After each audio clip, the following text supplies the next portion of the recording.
Let us open with a word of prayer. Gracious Heavenly Father, we thank you for your church universal, for that bride of Christ that we are a part of here at Calvary. And we pray that you would bless us today and be with us as we seek to do the business of your church, that you would endow us with your wisdom, with guidance, and with unity, that we may be one as you are one, Lord. Thank you for the work of the staff, of all the volunteers, of all those who serve you, Lord, in this body. Please bless it to your glory and bless our work to our edification as well. In the precious and eternal name of Jesus, we pray. Amen.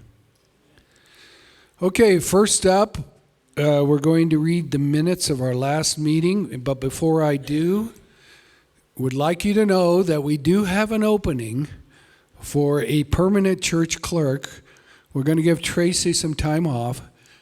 Where is Tracy? We're going to give her a lot of time off. So if you are interested in the church clerk position, what it basically means is you take the minutes at this meeting and then you can either read them at the next meeting or I can read them, which I am about to do for the ones for the last meeting. So, okay, these are the Calvary Church quarterly business meeting minutes from December 18th, 2022. Brad Harvey began the meeting with prayer. He read the minutes of the September 18th, 2022 meeting. The minutes were approved as read. Lead pastor Garrett Nates introduced the ministry staff. He said they meet every week. Each staff member was introduced and then they shared what they do. Kathy Fatal, the children's director, shared comments from parents. Jeff Shepard, student ministries director, reported that his focus is incorporating youth into the church body. Tim Hanlon spoke about his trip to IBC in Peru with people from our church. Cameron Reynolds, communication director, encouraged everyone to share on social media events from the church. They are also currently working on a new website for the church. Terry Sellers, pastoral intern, is heavily involved in the men's ministry and global partners. He also mentioned the Peru trip coming in February and another to Istanbul in September. Jamie Mitchell, community life pastor, is working on finding on-ramps for involvement using Sunday morning equip classes and launching new small groups. Angel Berdialis, pastor of Calvary Espanol, is focusing on preparing leaders and teachers and integrating children and youth in the church. Cheryl King, director of the Counseling Center, is looking at ways to help her clients strive to be more like the image of God. The center will be adding Tim Hanlon to their staff soon.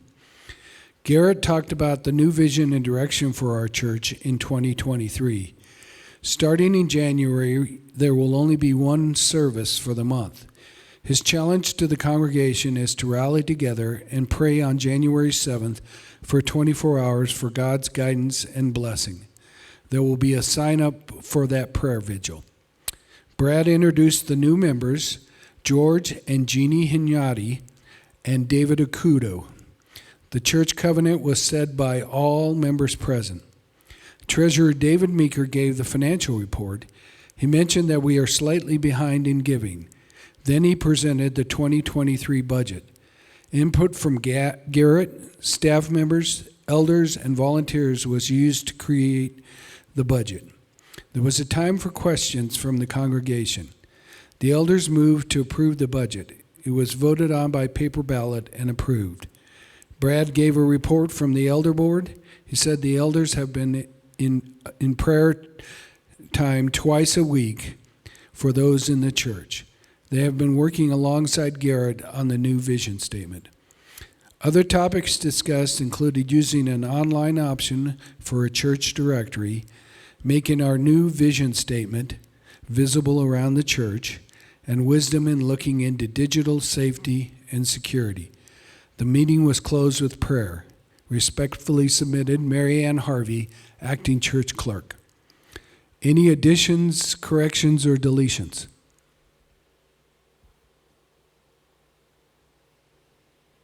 Do we have a motion to approve? Thank you. Second?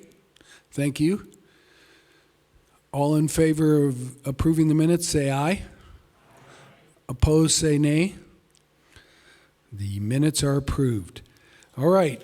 Garrett is going to come up and give us the lead pastor report.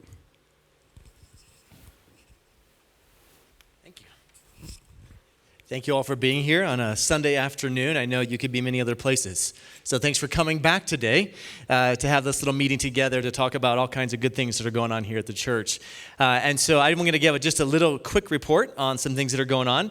But first of all, just a reminder of our vision that we launched in January and just some next steps of implementation that we're going after. So you'll see on the screen, our vision statement is we want to see the world flooded with the presence of Jesus. It is a radically Jesus-centered vision.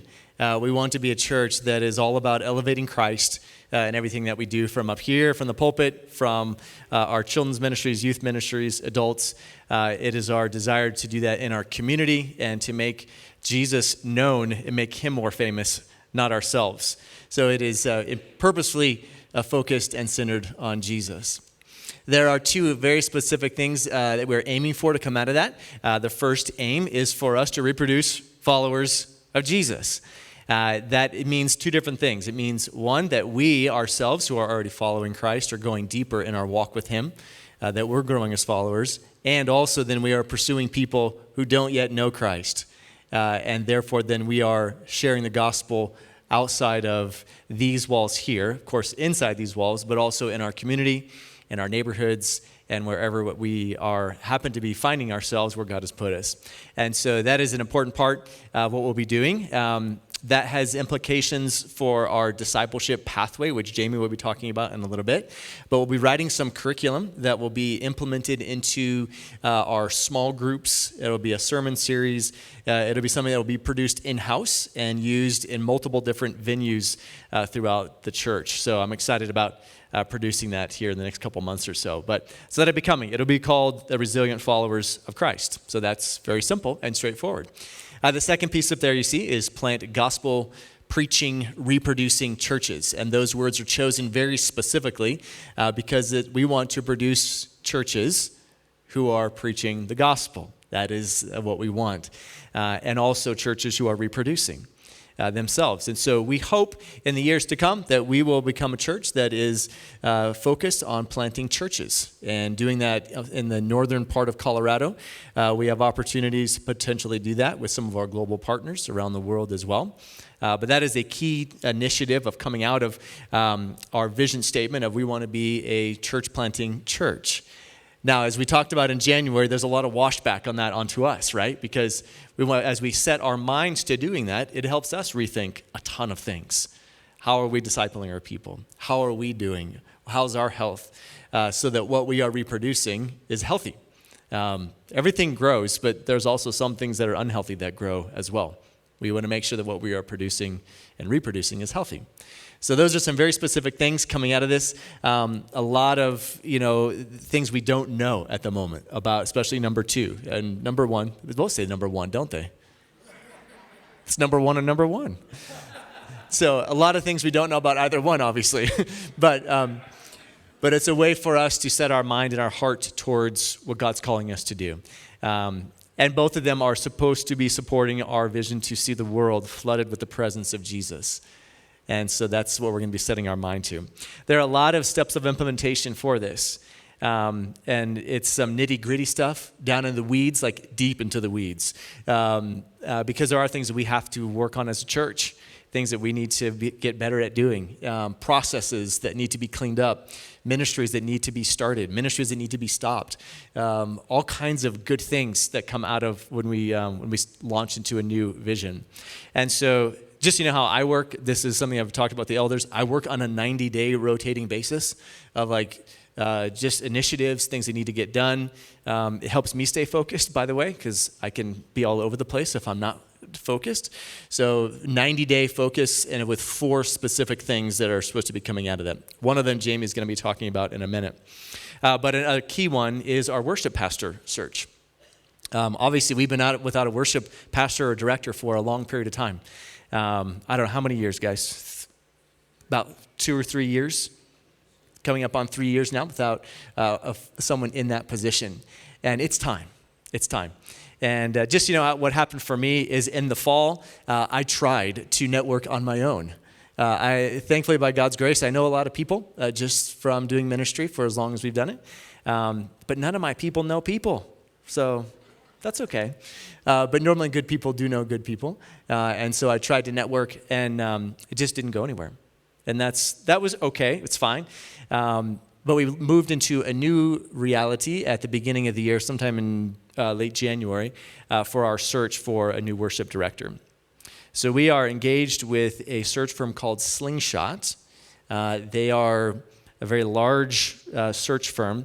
There are multiple search firms. One of them found me to come here to be with all of you, which was great. But there are certain search firms that will not touch, literally, a worship pastor search. And because they know the complexities of it, they know it's difficult and it's hard. It takes time. Slingshot cut their teeth in the worship pastor search world. And so it is their kind of unique niche. Now, I know that some of us have experience with Slingshot. Some of us have no idea what Slingshot even is. But the good thing is that the person we're working with lives in Firestone. I think he lives like 2 blocks this way, actually. So if I can knock on his door relatively easy. He and I have a good relationship with one another. And so he's been at it for about a month now, looking for someone who's going to fill this role. And I'm supposed to meet with him this week to get a first round of people that he has been interviewing and talking with, and we'll go at it from there if any of those people are rising to the surface. If not, we'll keep going. Just so you know, where I come from with this is as much as I want this done fast, I want it done right. That's important because if we get someone here quick and they're not the right person, that doesn't help us as a church. So it's just a patient thing for me and for us to know this is in process. It may take a little bit longer than what we want, but we want to get the right person, not just a person. With that, I need to just, be upfront with all of you that, and I think you'll understand this, that things will change. And that's a good thing for us. There'll be different people up front, different skill sets that are brought to the table. And so just being prepared for the reality of when you have a new person like me who comes in, I understand that things change, and to be ready for that. But also being anticipating great things from that too. We have obviously as a church been without someone in that role for a long period of time.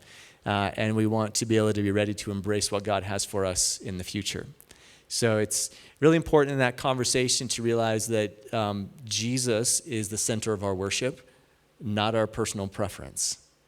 And we may have a particular style that we like or songs we like or don't like, and those things can vary quite a bit, even in this room, I'm sure. So we have to understand substance is more important than style. And that is really, really important for us to understand. That as things change and evolve, what we need to be centered on is that Jesus will be the center of our worship. And that's really, really important. So the songs that are chosen or not chosen stylistically, we have to understand what the purpose is to exalt Christ here publicly and corporately together. So if you have questions about that, I'll be available afterwards for a little bit to talk about that. But I do want to hand the mic over to Jamie. Jamie, come on up here if you don't mind. I have really, really enjoyed all of the staff. And Jamie has really been sinking his teeth into our discipleship pathway. He's the community life pastor. That was a big change from what he was doing in the interim, and to kind of unleash him into developing our community and our discipleship pathway. I know a couple weeks ago, some of you were at a meeting we had on a Sunday night, and so Jamie's going to talk about some of those conversations about what happened at that meeting, but also just to get us all back to speed again with our discipleship pathway and how we're going to disciple our people. So, Jamie, all you? Thank you. Yeah, this whole idea of a discipleship pathway and groups ministry is at the core of that, and it's crucial. Groups ministry is crucial because, I think you all know this, discipleship happens in the context of relationship. The Sunday morning worship experience is key, and our own personal relationship with Jesus is key, but to go deeper as a disciple and help other people go deeper as a disciple, you need connection with each other. And so that's the idea of this discipleship and group ministries, to help form those connections and make them meaningful. So some of you have heard some of this, but here are some changes that are coming in the group ministry. And I know as soon as I say change, it's like, well, aren't we? We're a Baptist church, right? We don't change, do we? And I know for some of you, it's like, well, it seems like we have a good thing going. It doesn't seem like we need to change. And if you think that, it's probably because you're in a group that's very meaningful to you. Thank God. And we want that to continue. But we also want you to recognize that that's not the experience of a lot of people at Longmont Calvary. There are many. In fact, the more I look into it, the more it seems like most people that sit in here and worship with us on Sunday mornings don't have that connection, that consistent connection with a group of people. If you are in one of those groups, that's important to your life, and you think about the other people in your group, just think about them right now. Almost all of them have been at this church for a long time, haven't they? And almost all of them are on the older side. So that means new people coming to this church, and there are many of them. David, come on, man. We have lots of new people coming to this church, and a lot of them are on the younger side, and they are finding it difficult to make those connections. There are exceptions, but by and large, they're not able to make those connections well in a group of people here. So think about what that means for this church a generation from now. And I think you're with me on this. When I picture Longmont Calvary a generation from now, I don't want it to have faded away. I don't want it to be a shell of itself. I picture us raising up a whole new wave of new disciples that are flourishing here more than we ever have, and pouring into this community. I think that's what we want. And so for us to have that, we have to make some changes, and we need to create some easier on-ramps, as you've heard it said today, an on-ramp for connection for people. We need to make that simple, because there seem to be some barriers for newer and younger people to make those connections. So it starts with creating a very simple discipleship path. In other words, when somebody who's new or not involved says, okay, I'd like to get more involved, rather than handing them a booklet of all of these various things we have going on by all these various names that may not mean something to those people, we want to be able to say, here are the simple steps to get connected, right? And so that discipleship pathway looks like this. It looks like equip classes on Sunday mornings. It looks like small groups, which is probably a dozen or so people. And we have current groups, and we were wanting to launch new groups. And it also looks like discipleship groups, which is a group of like maybe 4 people going very deep with each other. So that's simple, right? And it's kind of largest to smallest group size. And I want to make it clear, too, that we're not asking everybody to do all of these things. But really, especially for people who are not involved yet, we'd like them to pick one. Maybe 2. So some people will want to do all 3. That's great. But really, we're just inviting people to choose one of these ways to get involved. Okay? I know a question that comes up automatically for a lot of you who are already involved is, what does this mean for the groups that we already have, right? And here's what we're asking of those groups. Okay, so, and you may have heard of this a couple Sunday nights ago, but I'll go over it again really quick. We're asking for current groups to use simplified names. In other words, we have a lot of lingo here at Longmont Calvary, and the new people coming in don't know what we're talking about. And that creates a barrier for belonging and connection. And so we'd like to just remove that barrier. So when we talk about ways to be involved on our website, someday we'll have a printed kind of ministry guide out here on the welcome desk like we used to. And those things will not use our lingo, okay? We're going to try to set that aside.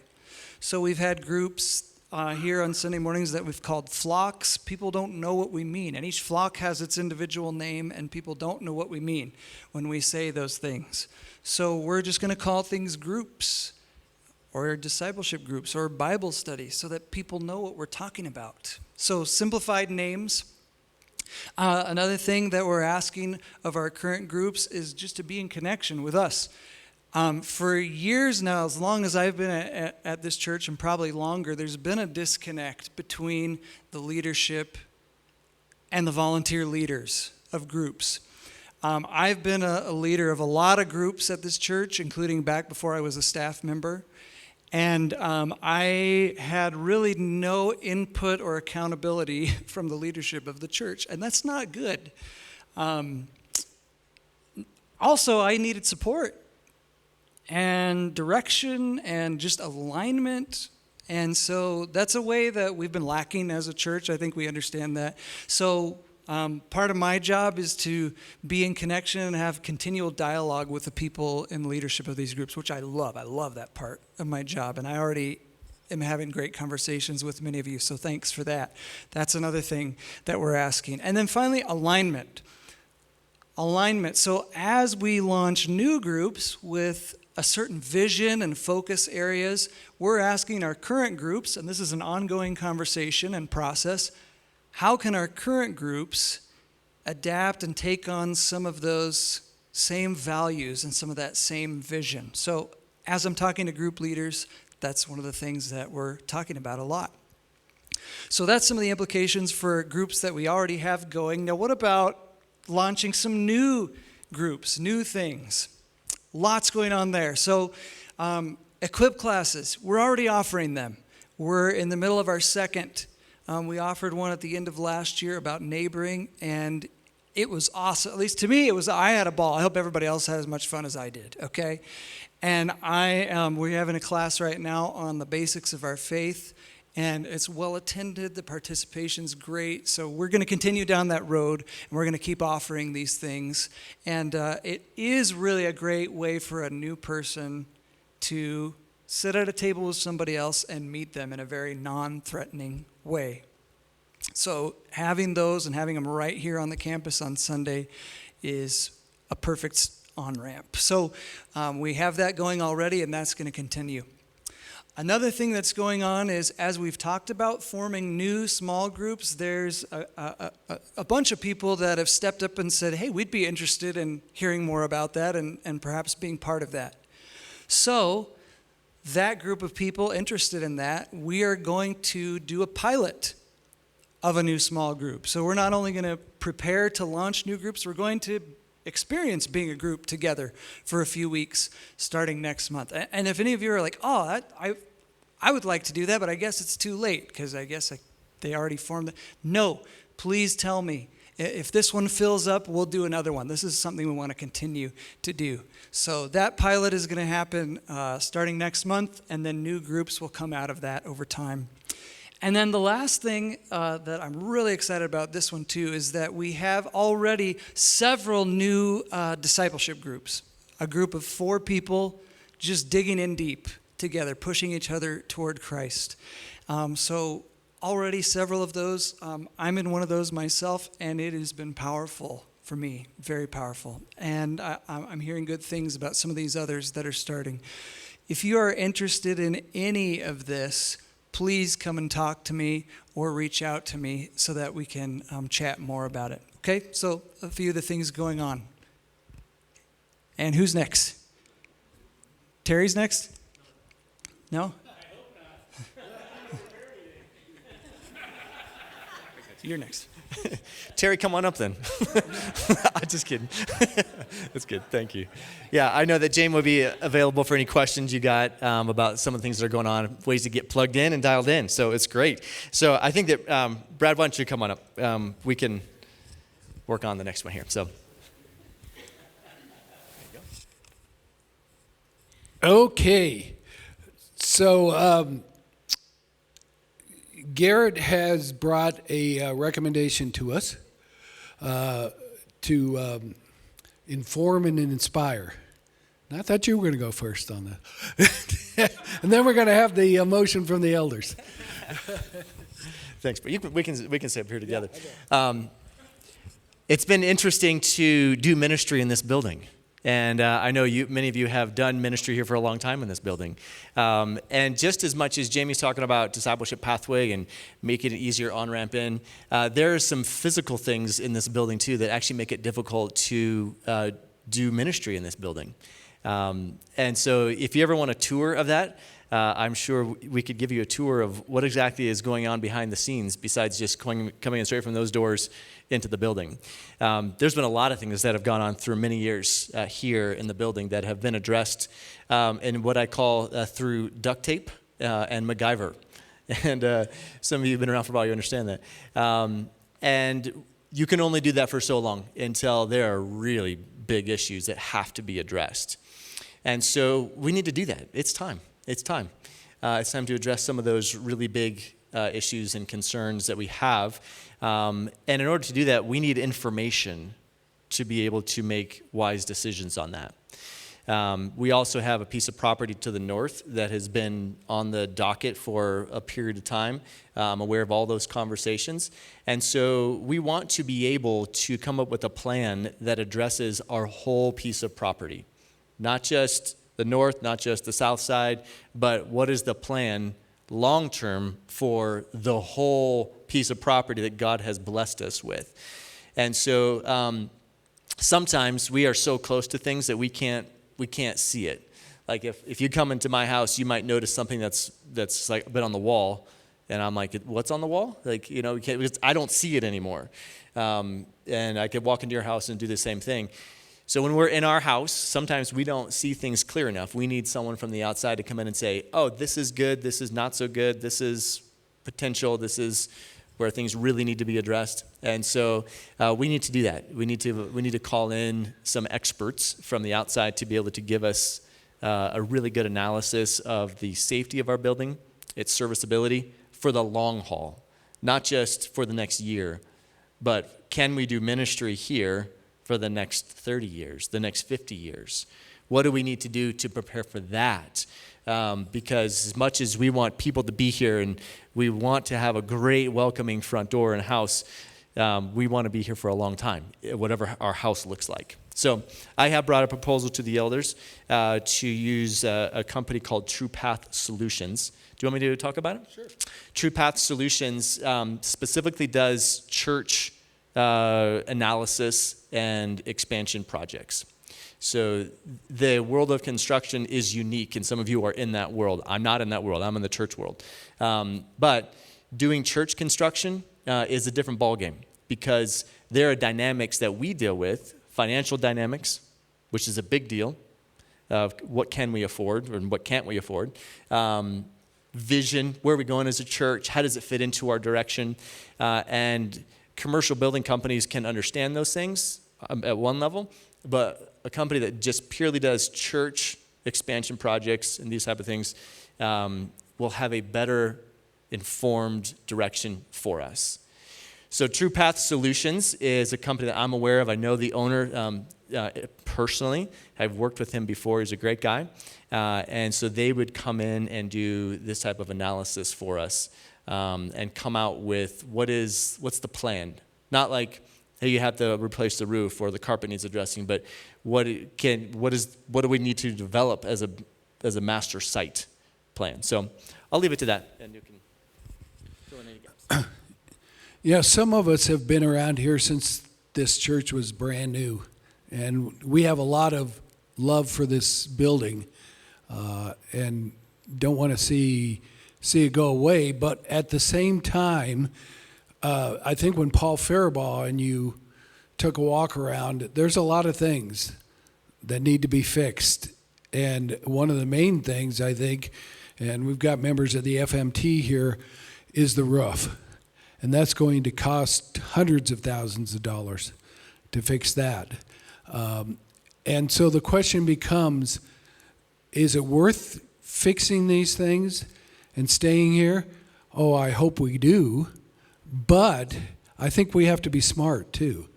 And we have to make an objective, informed decision. And like Gary just said a few minutes ago, we're not experts in church construction. And so we need an objective party to come in, look at that, and give us information that will help us make the decision. Can we continue to use this facility going forward? So therefore, as you see on the screen, the motion from the elders is to use $40,500 from the building fund to fund the development of a master site plan with True Path Solutions. And I know the first question is going to be, well, how much do we have in the building fund? We have $260,000, approximately, a little over $260,000. So there will still be over $200,000 left in that building fund after the fact, but that'll give us an idea of where we are going forward. So since this motion comes from the elders, it doesn't need a second from the floor, but we'd like to open it up now for discussion. So who has any questions or comments they would like to make? And let's see, I will come down on the floor so we can use the microphone for people to make their comments. So.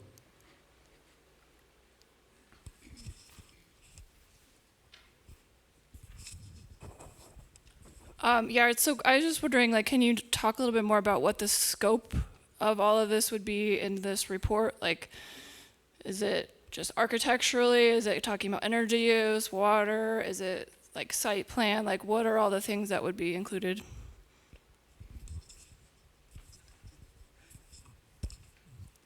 Yeah, thanks, Stephanie. That's a good question.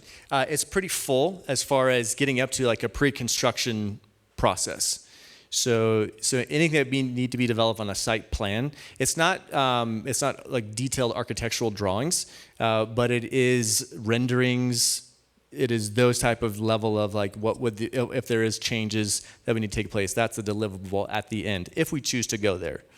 So as far as your question about water usage, what were the categories you mentioned? There was a couple different you mentioned. Energy, water, yeah. I don't know if it's at that level at the end of this process because I think there's still decisions that we need to be made about how we want to go about some of those questions. But it's moving us towards making an informed decision on those things. So it's not just like an analysis of what's here, it's like a future potential design also? Yes, yeah, she's asking, it's not just potential use here, but it's potential future design. Is that what you mentioned? Yes, correct. It is setting us up for what the future could potentially look like. Thank you, Yes, Stephanie. Okay, you got one down there? You talked maybe about building, so I don't know if the thought was that they might say, you know, it's not worth redoing the roof and things like that and spending the money for this building. You ought to maybe build a new building on the north side. Is that something that would be part that they would think about or talk about as well? Good question, Shauna. And I think that, yes, all options are on the table, to be quite honest. I think there's been ideas and thoughts about the north property of how to use that well. But then it becomes a question of what would that look like? What does that mean for long term? How do our neighbors feel about a brand new church right next to them? There's all kinds of questions we just don't have an answer to. But I think that we're looking at all options, to be honest, of like we're not stuck in certain like this is how it's supposed to look. I think we need expert advice to know, is it worth doing something here from a structural side, from a serviceability side, or is it not? And we just don't know for sure. So I think all options are on the table, to be quite honest. Got a question back here? Yeah, what's the time frame for him to come back with a preliminary master site plan, we'll say? Yeah. The time frame is anywhere between probably 10 to 14 weeks. And that is because it's an in-depth study, not just of the building, but they look at our financial viability. That's a big part of it. They'll be here on site for a couple visits, a lot of stuff done remotely. They'll be meeting with different people in the church to talk about vision and direction. So it's a full process. It's not a quick turnaround in 4 weeks. It will take some time. But so 10 to 14 weeks is about the time frame that I've been told. Yep, go ahead. Well, you mentioned the roof, and so I was curious as to what, I guess no one necessarily knows exactly what you mean by how bad the roof is, or I don't know what that means. I've not been on the roof myself. I've just been told stories that I don't want to be on the roof. But I'll just observation-wise, and someone, maybe Damon, you might know for sure about the details of what's going on with the roof, but we continually have leaks in the children's ministries rooms, which is a problem, right? So Paul Faribault was doing a great job, was just doing patchwork after patchwork after patchwork, and at one point then, how much patchwork do you do? And it's really not going to be a long-term fix. So when we're constantly fixing leaks in our children's ministries rooms, that's not a great place for our kids to be. I don't think any of us would want to put our kids in a situation like that. I know a couple years ago there was a problem in the roof of the gym. I think it was fixed, right, Damon? It was fixed, but it was potential for the roof in the gym to collapse. It's fixed, I think. No, I'm just kidding. It's fixed. But it's something like that where our youth use the gym. We have people here doing spike ball and volleyball, and they're having a great time in the gym. If we had a heavy snow, it's potential it could be disastrous. So it's things like that if we don't address things, we are putting ourselves at potential for disaster. And I'm not saying that to be dramatic, but just to be very clear that these things have to be addressed. Damon, do you want to say anything about or clarify anything? The big thing that with the gym, it's not a structural thing from snow load. It was a drainage problem that we did fix. We had it leaking into the gym. We thought we were going to lose the floor. Gabe was able to do several things that we ended up salvaging the floor, but just the floor itself is probably past its prime for anybody who's played athletics on it or anything else. It's tired, and it just walked on, as Tracy just said. The roof here, certainly we have not had any estimates. We all read the newspapers. Construction costs have risen dramatically, so I would not even dare to guess what a new roof would cost now. It would be a lot, hundreds of thousands of dollars, but to the dollar, we haven't even examined that lately. But yes, we've chased leaks here we've been here for 20 years. We've chased a lot of leaks. Thanks, Damon. Yeah, Ray's got a question up here. We were exploring plans to develop the north side of the property into housing. So is that on hold now? It's not on hold. It's part of the conversation now. So because the elders waited till I got here, or whoever was going to be in the lead pastor role, to give direction and sight to kind of what that looked like. So it's not on hold. Actually, what's going to happen is that will be expedited in the next 12 to 14 weeks as part of the process. So it's not being put on hold. It's part of the conversation now, which for me, that's helpful to not have it that piece not connected to our vision, not connected to our direction. So it's seeking to bring alignment to that conversation to our vision. Yes, that's right. Yep. Heidi, go ahead. So I'm assuming that this also includes a community survey, so you're looking at census data and growth trends and demographics and those types of things. So you're doing kind of a sociological assessment of where this community is and where it's projected to go to? Right on. You got it. That's right, Heidi. Yep. Yeah, when the church building was put here, as far as I understand, and I'm sure if some of you are here, it was out in the cornfields. We're on the really, really north side of town. We're still on the north side of town, but a neighborhood got built up around it. And so there was a reason why they decided to put the church building here back then. So it's the same demographic, kind of sociological studies. What's the right place to have a church? Is this the right place in a neighborhood? Maybe it is, maybe it's not.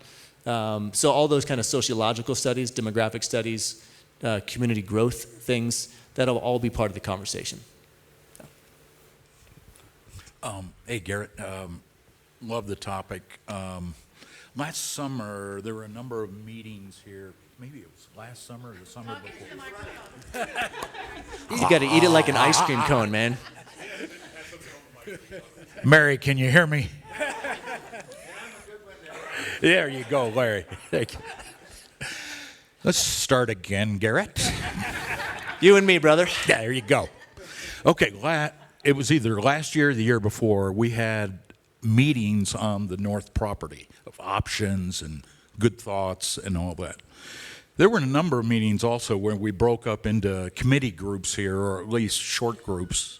And, the perspective, Gabe was running one of these groups.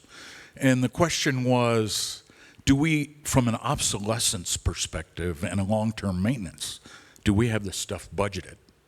And this came up while we were looking at options for the north property here.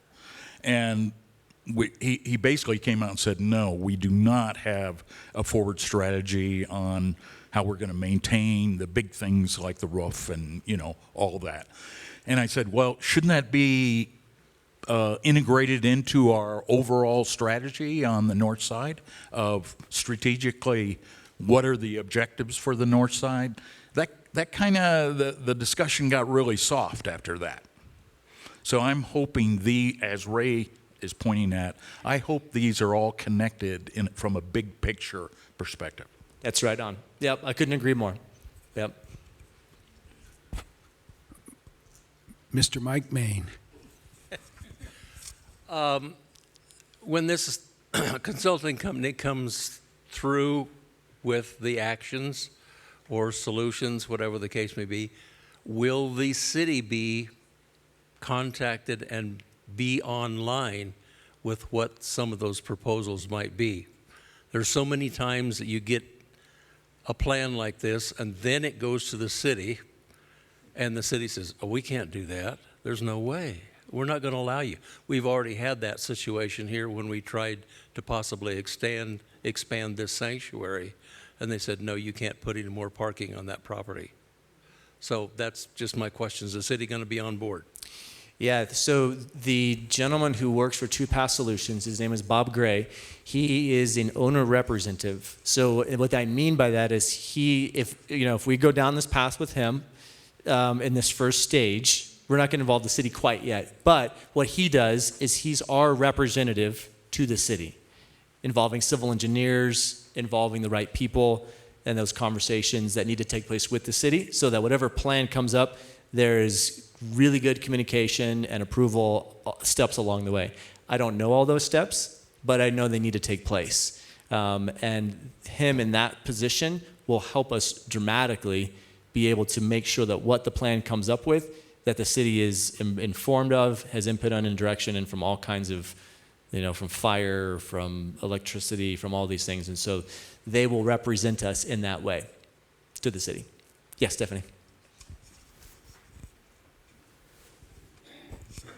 I was just going to add to that. In the work that we did so far with Habitat, we kind of have our contacts with the city so far is that they, I think as a city, have been trying to make a process better, especially having better communication too. So there is a process too where before you get too far down a path of what you want to do, you're having conversations with them. So like Garrett said, I think what they're talking about right now is preliminary to talking to them, but then if we have a direction moving forward, there's a better process in place for working with the city than maybe there used to be, or from what I can tell, that they really want to talk to you early to try to work through any of those things that could come up.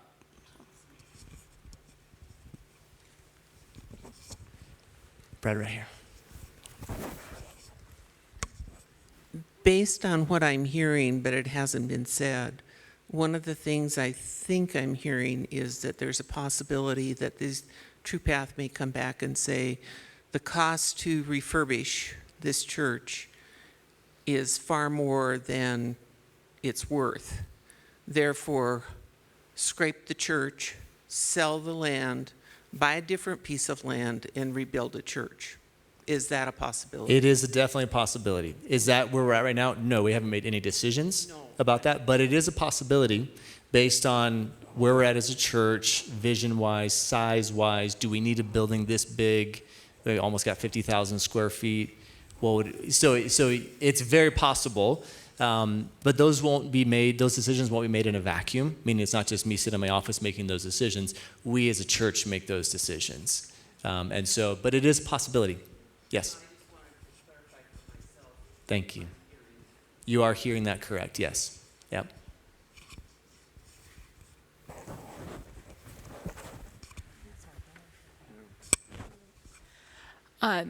So I understand True Path Solutions and your relationship with them, and certainly it sounds like what they will do is beneficial and exactly what we need. But have we looked at bidding this out at all to see if the price that they are charging us is what we should be paying?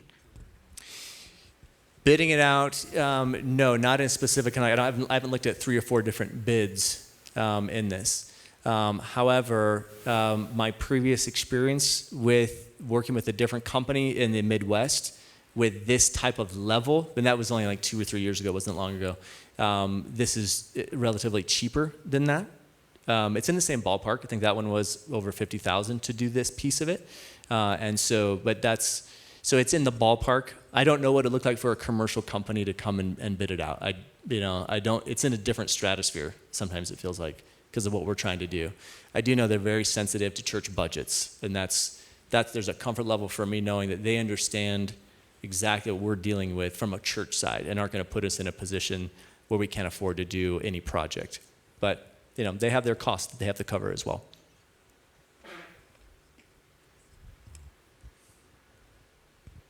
So this is an awareness statement. So in the first quarter of this year, between this proposed $40,000 and the search firm, we are going to be spending $60,000 on consultants. So it's just an awareness thing. That's 5% of our budget right there. Granted, this is not from the budget, but in terms of just cash coming in the door. So it's just an awareness thing. First quarter of the year, we've already spent $60,000. Well, if we approve this, $60,000. So again, it's an awareness statement.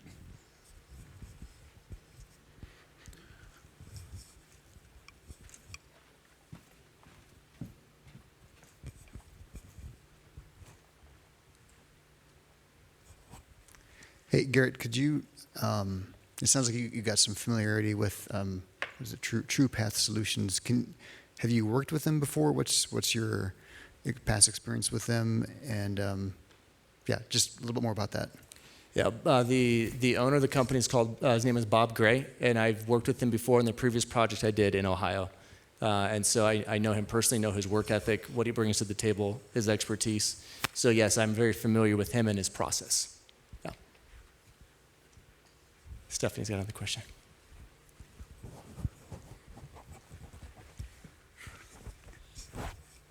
That actually was going to be my next question. So assuming if this gets approved today, what would be the process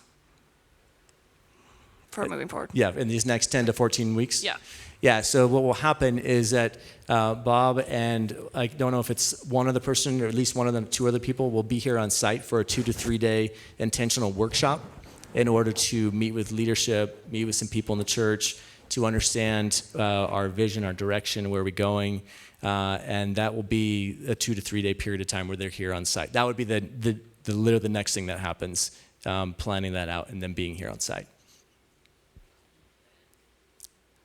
Yeah, and then after that, just lots of conversation remotely done, and just continue on developing a plan, looking at what we need, how do we align a project, how do we look at the serviceability of our building. So it's a full scope thing. That's why it's not a quick 4-week turnaround on something. But that the first thing is that workshop. That's over a 2 to 3 day period. One more. Yeah, wanted to remind while I walk up to John, they've got some people online. So online people, if you have any questions, send them through on the chat, and Nathan will grab those. Thank you. I'm not online, but I have been known to be wired from time to time. But anyway, the question I have is, how will you incorporate the dramatic cultural changes that are taking place in the state of Colorado and as well as in Boulder County? You and I might need to have a conversation about what changes you're specifically referring to, but do you want to unpack that a little bit?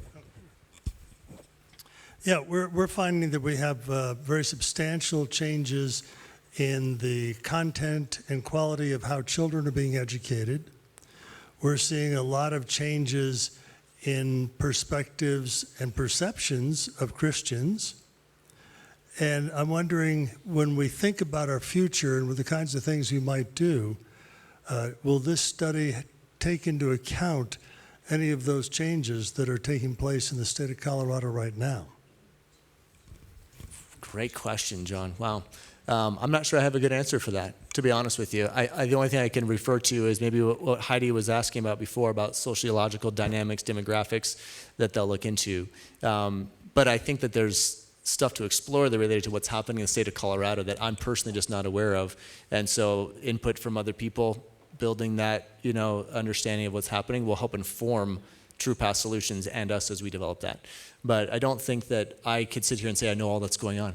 I mean, I have school-age kids, and these things you're referring to, but there's always things changing, and so it's a matter of how do we do what we're going to do in a way that honors the name of Christ, that continues to be a church that can preach the gospel. So that's what we want to do. Question from Nancy. So, question: when a motion comes from the elders, does it have to be unanimous from the elders? And is this motion unanimous from the elders? You want to answer that, Brad? It does not have to be unanimous, but I believe this one wasn't it, elders who were in the room? Yeah, it was.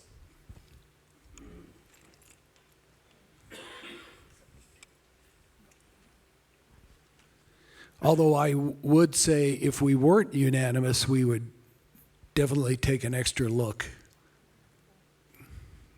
But in this case, it was unanimous. No questions online? Anyone else here? Michael? So again, unstated. So we approve this $40,000. Then to move forward with True Path Solutions would be another congregational vote. Is that correct? This is all one thing. So they do. Yeah. Yes, that's what I'm asking. Oh, okay. Okay. Yeah. I apologize. I misunderstood. This is just to get the study from them. Any implications and practical work done after the fact would take a vote of the church.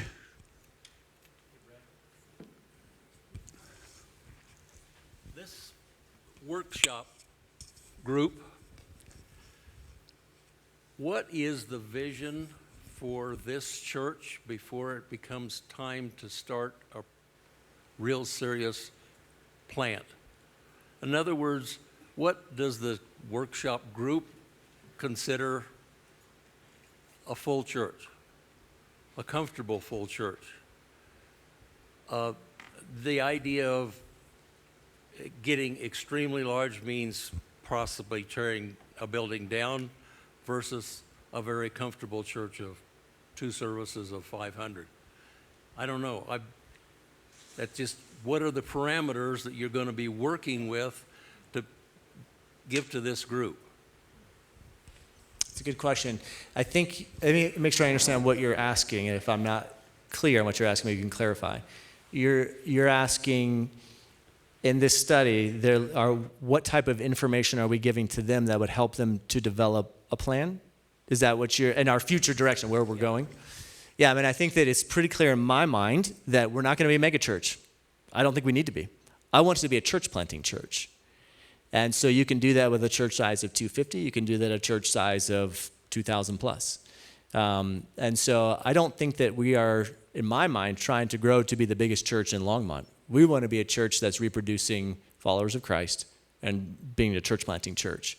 So numbers to me, I mean, we could throw around numbers, but I think what I'm looking at on that too is the discipleship pathway that we're working on, that Jamie laid out. Does it necessitate a church that's got 15 plus classrooms, or is it positioned differently?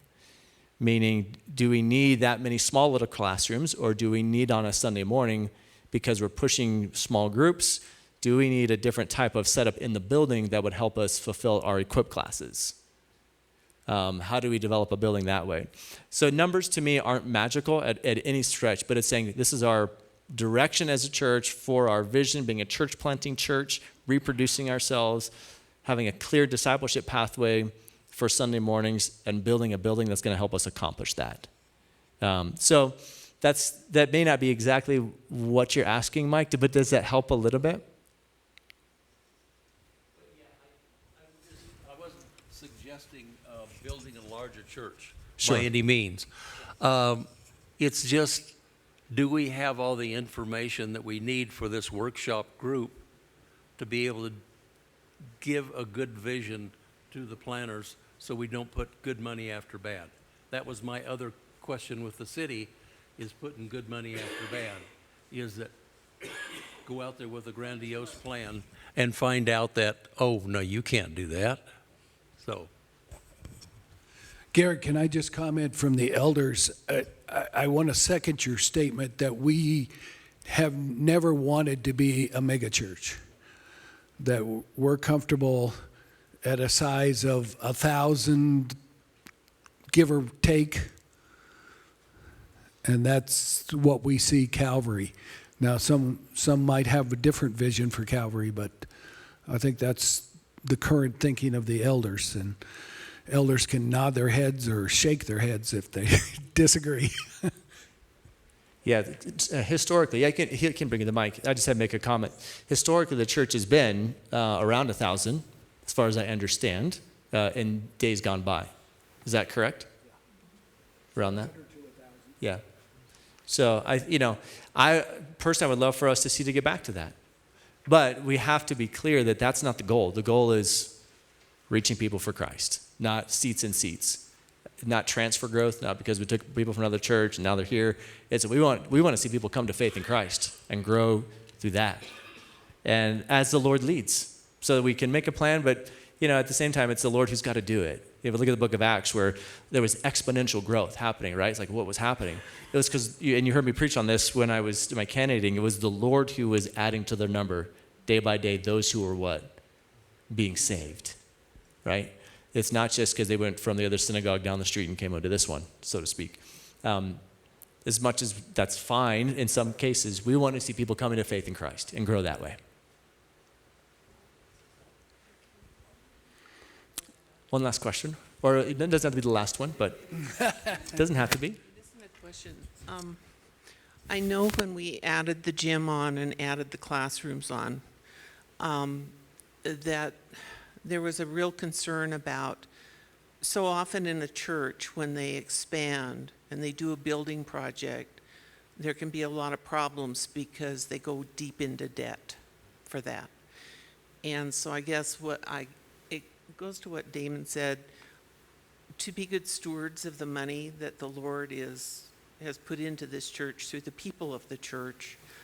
My concern is that and this is down the road, but looking at making sure that we have our money up front before we do our building. I hear what you're saying, and I think that the elders here hear you, and we can discuss how our approach could be. We have not talked about that approach, not your specific one, but what will be our approach to this longer term. So it's a conversation we need to have, but I think that these men hear you, and I hear you as far as needing us to have that conversation. David, wants to say something. But if people wanted to give more to the building fund now, I can almost guarantee you, we've talked about a roof that we for sure can can do. So don't wait to give for all the plans. Just go ahead and give now. Thanks, David. But what he's That saying, QR code in front of you. what he's not saying is transfer your general and missions giving to the building fund. He's not saying that. So the question, a follow-up to what Damon said, the 60,000, I'm thinking the 20,000 is the search for the worship pastor. What budget does that come out of? So when we got into this budget year for our staffing, we had planned for 10 months out of the year for a worship pastor. So because we're not there now, it's going to take us some months. The money that we are spending on having a worship pastor here is coming from that particular staff position to find that person. So it's not in addition to the budget. It's a fee that we are paying for them, just as we would have been paying a staff person to actually do the job here. We're paying them to do that job for us to find the person. So. Okay. And then we ended up short, I think, at the end of the year last year. Is there any way we could have how did we end up before we vote on this? This is maybe? amazing. Tracy was up next.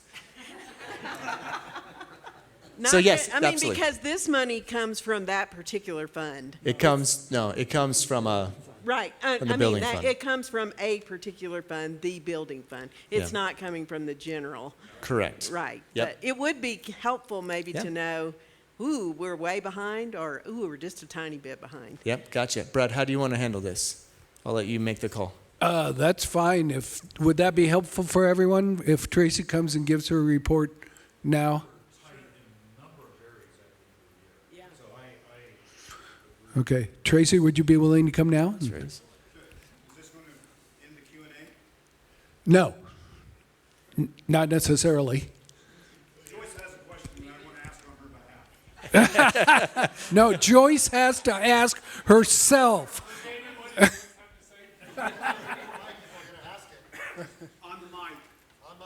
Do you want to ask it now or after? Tracy, why don't you come on up?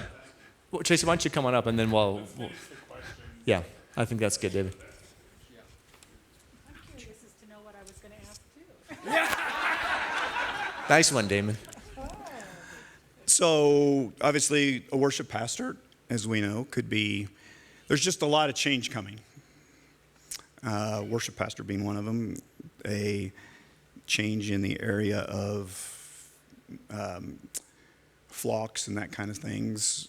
I guess the question to the elders is, why now for this? As opposed to, if it's only a 3-month turnaround, that's pretty short turnaround. Why not wait till the fall, wait till a year from now? Change just keeps multiplying. So I guess it's a question for the elders. Why now? Question I had. Joyce is smart. Thank you, Joyce, for that question. The elders' perspective is we've kind of been in neutral for a few years. And we've waited to get a lead pastor to move forward. We have a lead pastor that we feel like God provided for us. And we want to move forward and start doing things to fulfill our vision that Garrett talked about earlier.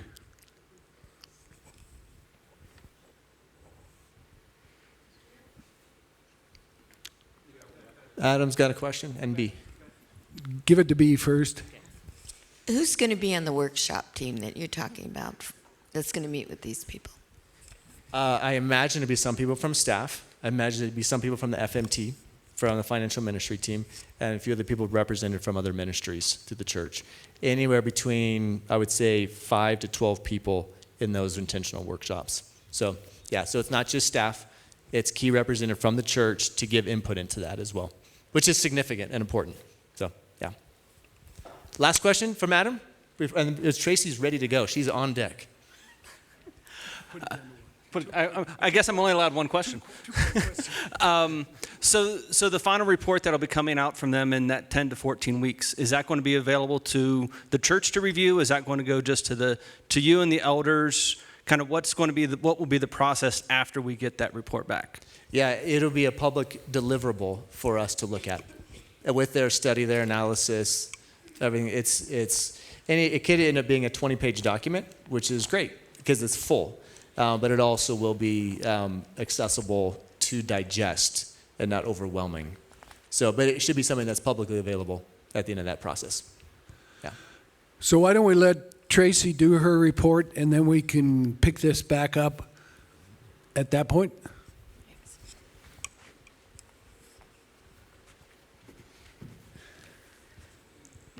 Okay, there should be a couple of slides. We'll just talk about 2022 and kind of how that ended. So you can see our budget last year was 1.1 million. Our giving came in at 1,017,000, so about $83,000 short. But you'll see that our expenses also were not at the 1.1 million level. That left us with a net loss of about $44,000, and really what that comes out to be is all of Paul's spending on the property. I mean, really, unfortunately, that's really what it was. We were about $44,000 over budget in property management expenses. So that gives you an idea, I guess, a little bit of an idea of kind of where we're at on the building and some of the band-aiding that we've been doing.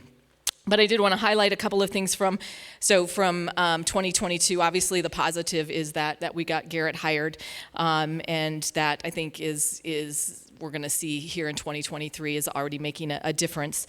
But with Garrett getting hired, some of the things that did affect our cash balance, not necessarily the budget balance, but our cash balance, was that we gave them an advance, basically that $100,000 advance for their housing, which was cash out, which was, it was a decision that we made, but that was cash out, so that, takes that money right out of our account.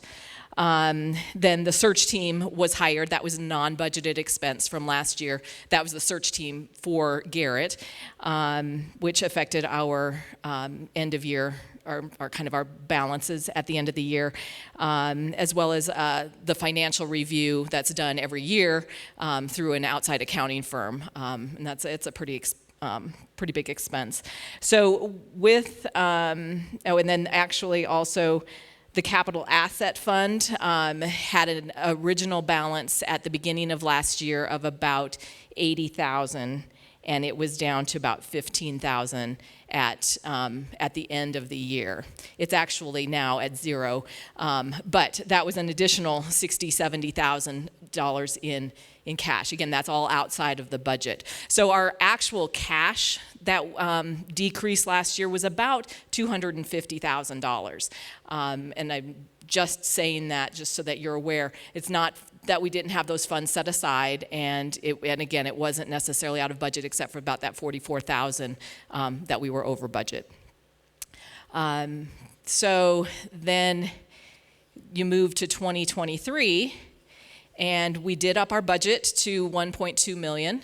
And in the first 2 months of the year, our giving is actually at $205,000, which, if you can do the math of 1 million divided by 12, our budget for giving each month should be $100,000. And so it's really exciting to see that for the first time in years, I think, that we were actually meeting budget on our giving side. So that's really exciting. Our expenses are below giving right now, are below budget right now by about $60,000. One of the things that was not included in there, the checks just went out in March, so it's not included in these numbers, for the global partners, which is just a quarterly thing, but that's about $30,000. So really, if you take that net income for 2023 year to date, which it should be more at about $30,000, but that's positive. It's moving forward, and our cash position then obviously has increased somewhat. And one of the things that I monitor is we have a group of managed funds, which is going to include the building fund, our church plant fund, our memorial fund, all of those things that have really been designated as money that we want to save year over year or spend year over year, that are specifically designated for items outside of the budget. Anything that we have in cash that is above that is considered our operating budget, our operating funds. And at the end of 2022, that amount was a negative 100,000, which I think we can really kind of tie back to the loan that we gave to the Nates. As of the end of February, that operating reserve is only at a negative 43,000. So it's still negative, but we've made a significant increase in that. So I see some very positive trends already here in the first part of 2023, and I'm just hopeful that that will continue to go forward. So, okay, any questions on that? Yes, Holly. Yeah, you just said the loan that you gave to them, so that 100,000 wasn't a gift, it was a loan. It's called a loan, and just because it has some implications if Garrett were to leave within, is it a 5-year time? What is it? 10 years. Okay, so it's sort of paid back as an advance over time. But if he were to leave, then there's some certain. You can probably speak to it better. Yeah, there's a second deed of trust on their house for that 100,000, and it gets forgiven over the life of the loan, and the longer he stays, the more forgiveness there is on that loan. So Naomi's saying, got to stay at least 10 years. Yeah. So okay. Does that help, Holly? Yeah. Anything else? Shauna? All right. Was there another question? Yeah, Shauna over here has a question or a comment. Hold on, Shauna.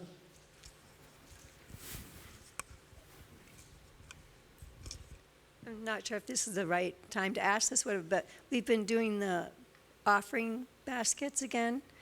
Any consensus on how that is helping or isn't helping? Any thoughts on that, or is this not the right time to ask that? Yeah, I don't know that I have an analysis on that, other than obviously giving is up. I don't know if Larry has seen more. Yeah, we should have Larry Forrest answer yeah. that question.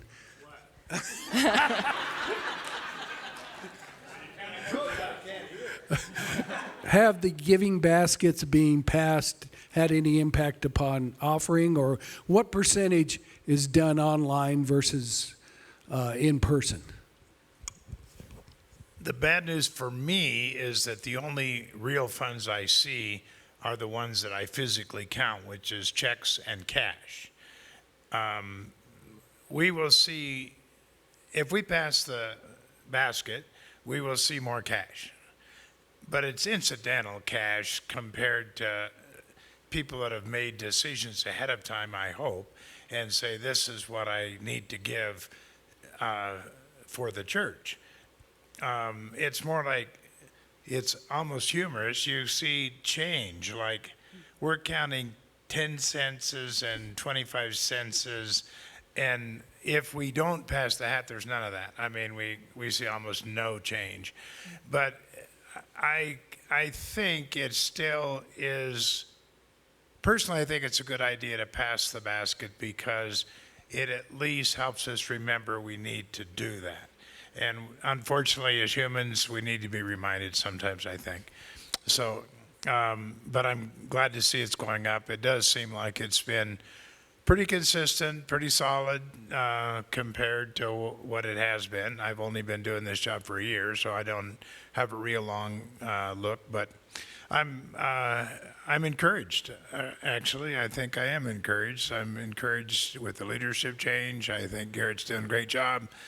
And the elders are good, and I'm not on that anymore, which is really good. We miss Larry on the elders, though. Adam has a question. I don't know, did that answer your question, Shauna? I think we'll probably know more in a few months. Yeah. Yeah. Remember, Dave, hold it close like this. I'm a singer. Does maybe Rob's got this, but is there a report on the Deacons Fund? I don't. I can tell you the balance in the account, but I can't give you anything else. Because it was all-time low at the end of the year. Yeah, at the end of February, the balance in the account was 14,000. It was 16,000 at the end of the year. I don't know if Rob wanted to speak to anything on that. I'll give this to Rob, but I can tell you that it's not an all-time low. Bob Lenahan, if he were here, could tell you about times when it got under $50, but 14,000 is not much compared to what it's been at the past. Yeah, thank you for that question. It is at a pretty low point right now, I will tell you that. If you want some numbers, when we took this over almost a couple of years ago, we had around $50,000 in that account, and that was pretty regular, that was the number that we worked with, and then unfortunately we went through COVID and all the stuff we've gone through, and it's just continued to come down to the point that as of right now, we've got probably about 15,000, something like that, I'd say, in there that right now we're not taking any requests from any outside people right now. We've made the decision as the Deacons Fund team that we need to keep a reserve in there so we can make sure we're taking care of Calvary Family. So if anything comes in from Calvary Family, we've got some money in there to take care of that. But it's been tough. I will tell you the last 6 months or so. And just as David Finnegan said, you can give over and above your regular giving to the building fund. You can do so with the Deacons Fund as well. And the economists keep saying there's a recession coming. And so there's going to be more need of the Deacons Fund moving forward. So, any other questions for Tracy? Adam had a question. You're good? You've already had a question.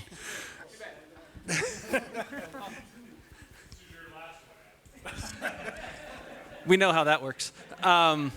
So the global partners, 30,000 that you said, that's part of the budget, correct? So that's not a new expense, and also that's just a quarterly give that or payout that we have as well, correct? Okay. Yeah. I just want to make sure nothing had changed on that. Yeah. Thank you.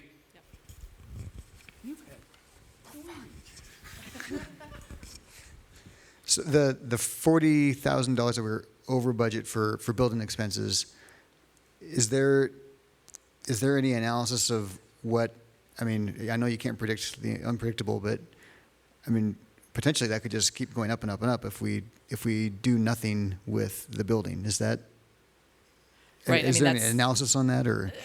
I think that analysis is what's coming with this vote. What and that? Yeah, and that's I guess I was.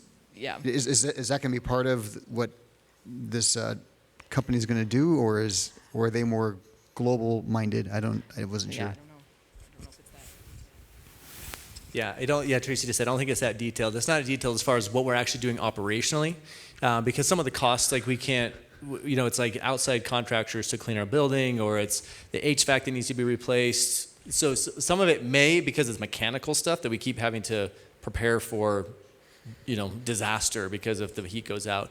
So some of it is related to that, but some of it we can't control, related to contractor cost for people to come in and do stuff to clean our building, those type of things. I know that Paul was very forward thinking, which was great because he's put us in a position where we can maintain what we've got instead of kind of plugging holes. So he was very good at doing that and prepared us very well for that. And so if you would, from year to year, I think last year's budget for operations was about $100,000. This year it's $178,000. And that was directly related to what was happening this past year that we weren't really prepared for at the end of 2021.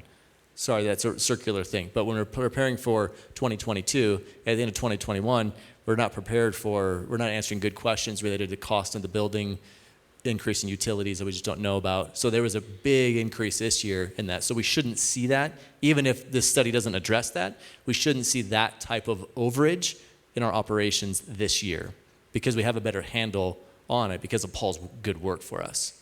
Does that make sense? Okay, if it doesn't, let me know. Do you have any harder questions for Tracy? Because I'm sure she would like to answer all your hard questions. Do we have Thanks, a Tracy. motion to accept Tracy's report? Had a moved and seconded. Any further discussion? All in favor say aye. Opposed? Thank you. We will accept her report. Thank you, as always, Tracy, for your hard work.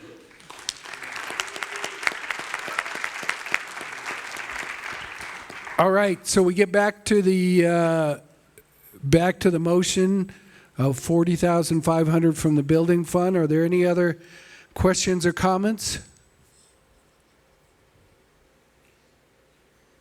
Online, nothing, Nathan?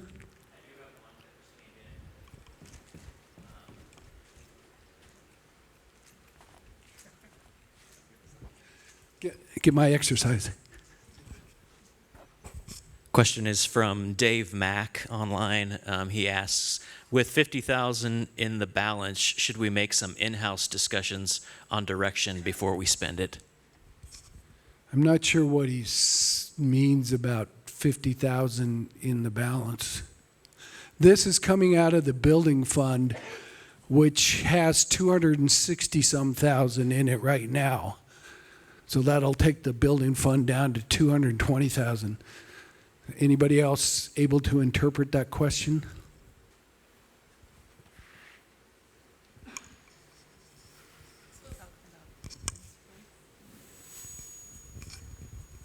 I'm not going to try to interpret it, but maybe just as a clarification, like Tracy was going over a lot of the budget numbers, right? But you're saying that this cost is coming from a different bucket.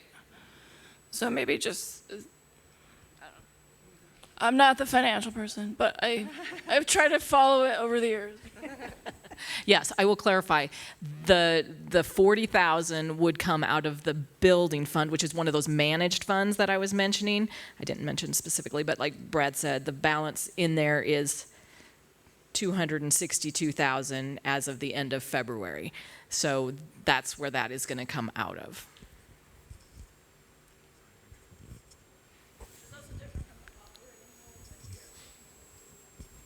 Yes, it is different than the operations.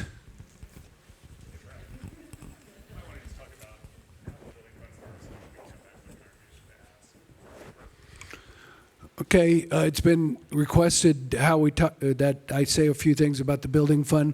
As Tracy just said, the building fund is a managed fund that people can give into and have given into in the past.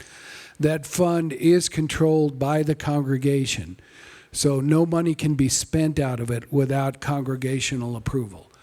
And we have earmarked it for anything building related, and this we feel like is a building related motion.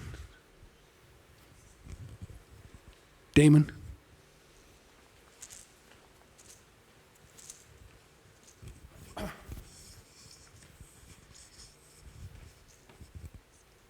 Well, just a little further explanation on the building fund. So the biggest increase in the building fund was probably 08, 09 when we were going to do the north end. I'm vaguely recalling it probably got up to $700,000 or $800,000. And then we have just slowly taken it down to the 260,000 by, it's basically been our piggy bank for building repairs. The church lobby, when we built the road around the north end. So counseling center would have been part of that because remember we redid the counseling center when we did not do the big expansion. So it's just been kind of our safety net that's, again, it's gone from $700,000 or $800,000 down to, well, if we approve this, it's down to 220,000. And it's really not getting more money putting back in at any level. A few people still contribute to it, but very, very small relative to the outflows. Anything else? Just a second, Holly. Want some help? Sure. You take this side, I'll take this side. So you said the congregation needs to approve anything coming out of that. Okay, so if we approve the motion today, then you take it to the whole congregation? No. This is, okay, that's what I wasn't clear on. Thank you. This is the congregation that apparently wants to vote on this. With an elder motion, can someone here call the question? Sure. I call the question. Okay, the question's been called, which means we'll go ahead and take a vote.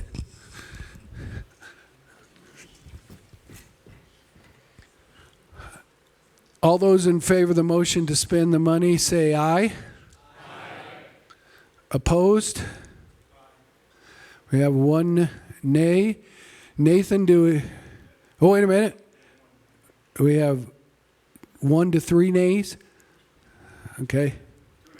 2.5. Nathan, do we have online? 5 yeas. So the motion passes. Thank you very much. I guess I'll conclude our business meeting with a Council of Elders report, and since we've stayed here an hour and a half, I'll make it brief. One thing you might want to know about, we're talking about going to the congregation, ask them for $40,500 from the building fund for to go with True Path Solution. Oh, wait a minute, we've already covered that.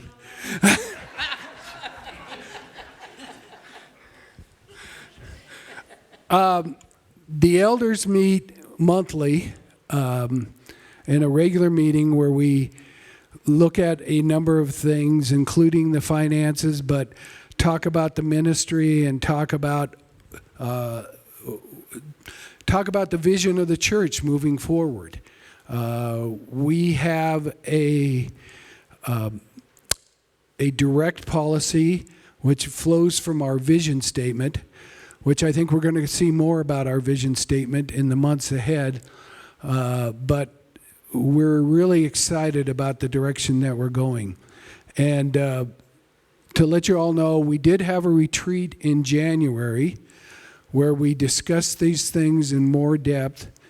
And we're really, like I say, we're excited about things moving forward and where the church is going. So we're looking forward to that.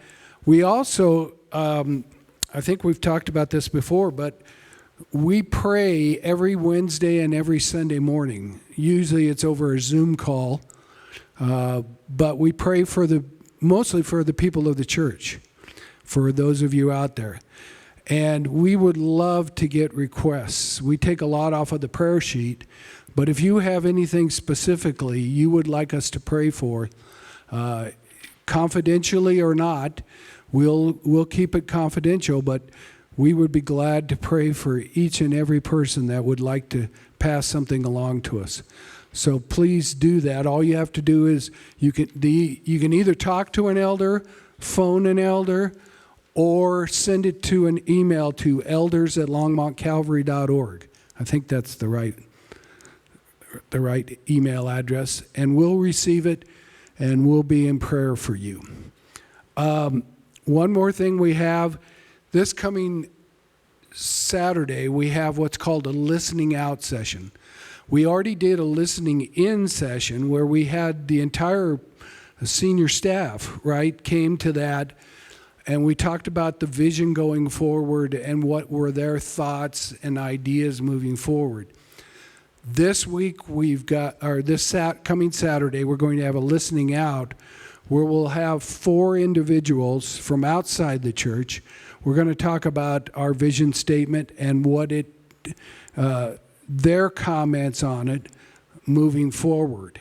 And let me see if I can remember. We've got a representative from LCPC coming, a representative from Hope of Longmont, if you're familiar with that. We have the Rocky Mountain Church Network, which used to be Rocky Mountain Conservative Baptist Association. Their executive director is coming. And who's the fourth, Gary? From the school district, representing the Hispanic community. Oh, yeah. We have a representative from the Hispanic community coming from St. Vrain Valley School District.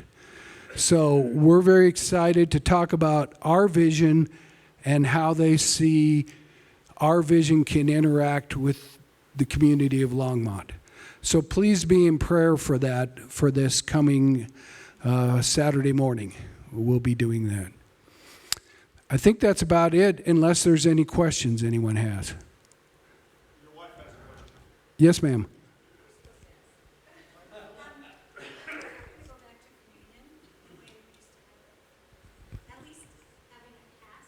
Oh, passing communion? That's a good question. Who have you asked?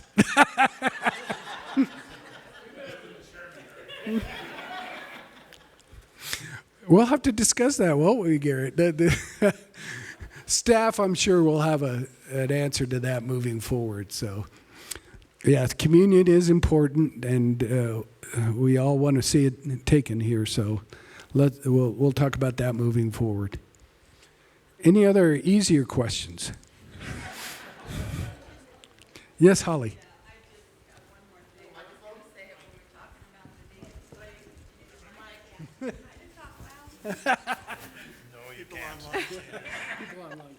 Oh, that's true. Okay. The Deacons Fund and just the general offering, passing the basket. I think there's been a couple times where I didn't even know. I mean, no one made an announcement that there was going to be a basket pass. And it's just like all of a sudden, and if you're going to give, you got to have something ready. And also just to make an emphasis on Deacons Fund, because I don't think about that, unless you bring it up here. So that's just a suggestion. Okay. Good suggestions about letting you know that the offering baskets are coming around and to talk about Deacons Fund. So, Robin.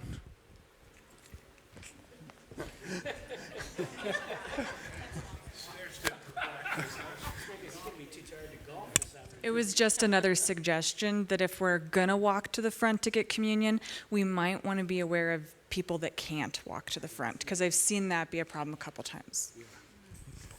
Yeah, no, some of us will try to have some containers to be able to hand out to those who can't, but that's a good suggestion, Robin. All right, let's close in a word of prayer. Almighty God, precious Heavenly Father, we thank you so much that your church is moving forward. We know your Spirit is at work. We want to join in with it, Lord. So please open our hearts to what we're doing. Thank you for the spirit of unity among our church, that even in any disagreements, we are still united and move forward together as a body. Bless us, Lord, to your glory, and bless us to bless the city of Longmont, that we may be a force for your love in it. Thank you for all that you will do. Please bless our congregation. Bless those who are going through physical, mental, and emotional trials, and do great and wonderful things to the glory of your name. In Christ's name we pray these things. Amen. Thank you for taking the time out to be here this afternoon.